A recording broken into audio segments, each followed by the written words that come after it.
एक समय की बात है। एक वन में एक शेर रहता था जिसका नाम शेरू था। शेरू को उसकी ताकत, साहस और बुद्धिमत्ता के लिए दूर दूर तक जाना जाता था।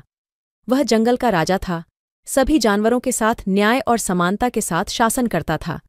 उसी जंगल में एक प्यारे हिरण का नाम चिंटू था। चिंटू को उसकी अदा, चुस्ती और दयालु हृदय के लिए सभी जानवर उसे प्यार करते। वह जंगल में आज़ादी से घूमता था, जहां भी जाता वहां खुशी फैलाता। एक दिन जब शेरू अपने राज्य की परिक्रिया कर रहा था तो उसने मदद की एक आवाज़ सुनी। आवाज़ का पीछा करते हुए उसने चिंटू को एक शिकारी के जाल में फंसा हुआ पाया। वह बिना किसी हिचकिचाहट के चिंटू की मदद के लिए उसके पास पहुंचा और अपनी ताकतवर पंजे का उपयोग करके जाल को फाड़ दिया। चिंटू ने शेरू को धन्यवाद दिया। उस दिन से शेरू और चिंटू के बीच एक गहरा दोस्ताना हो गया। वे अक्सर मिलते थे, जंगल में घूमते थे, कहानियां साझा करते थे और जब भी आवश्यकता होती एक दूसरे की मदद करते थे। उनका दोस्ताना जल्द ही जंगल की बात बन गया। कई जानवर यह देखकर हैरान थे कि शेर और हिरण कितनी अच्छी तरह से दोस्त बने हुए हैं।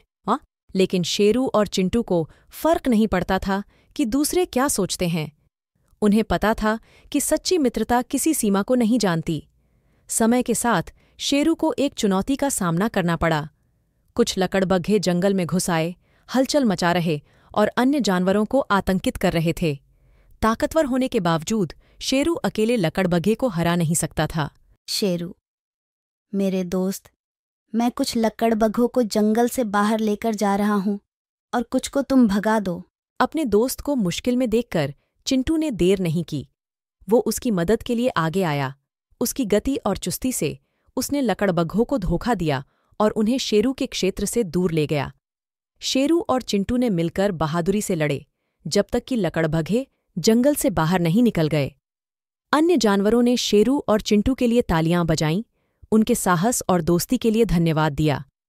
उस दिन से शेरू और चिंटू के बीच का मित्रता और भी मजबूत हुआ, जो जंगल के हर जानवर को मित्रता और एकता के महत्व को समझने के लिए प्रेरित करता है।